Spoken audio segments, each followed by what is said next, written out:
আমার নাম খালেদ মুহিউদ্দিন। আপনাকে আমি নিউ ইয়র্কের ঠিকানায় কাজ করি।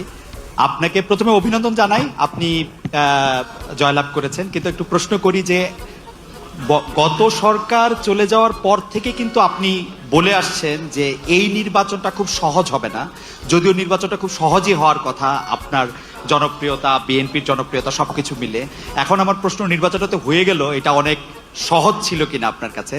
আর এই প্রশ্নটার একটা ছোট্ট লেজ হলো যে এরকম যে একটু অভয় দিলে বলি যে আপনাকে কোনো এই 200-র বেশি আসন পাওয়ার জন্য আপনাকে কোনো ইঞ্জিনিয়ারিং করতে হইলো কিনা?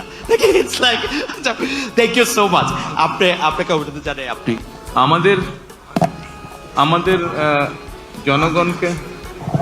জনগণকে কনভিন্স করাটাই হচ্ছে আমাদের ইঞ্জিনিয়ারিং। জনগণকে আমাদের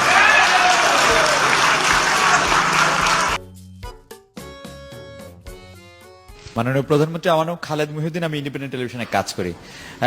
এতদিন পর্যন্ত আমরা যেরকম স্বাধীনভাবে গণমাধ্যম, আমি আমার কথা বলতে পারি, যে দায়িত্ব পালন করে আসতে পেরেছি, নিকট ভবিষ্যতে বা দূর ভবিষ্যতে, বিশেষ করে কাছাকাছি ভবিষ্যতে সেটা পালন করতে কোনো রকম কোনো সমস্যা হবে কিনা 2-3 দিনের মধ্যে যদি ধরি।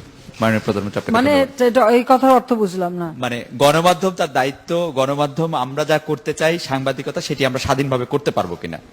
আপনারা কি করছেন কিনা তাই বলেন। আমরা করছি, অতীতে করছি, এই পর্যন্ত করেছি, ভবিষ্যতে নিকট ভবিষ্যতে না, না পারার মতো কি কাজ আপনি করেছেন, কোন অপরাধ করেছেন সেটা আগে ব্যাখ্যা দেন।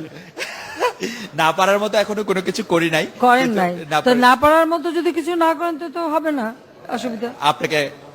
আপনাকে ধন্যবাদ যে আমি এই গণমাধ্যমের এই স্বাধীনতাটা আপনি নিশ্চিত করেছেন, সেজন্য আপনাকে ধন্যবাদ। এই বাংলাদেশে কোনো প্রাইভেট টিভি চ্যানেল ছিল না, কোন সরকার কখনো সাহসী পায়নি।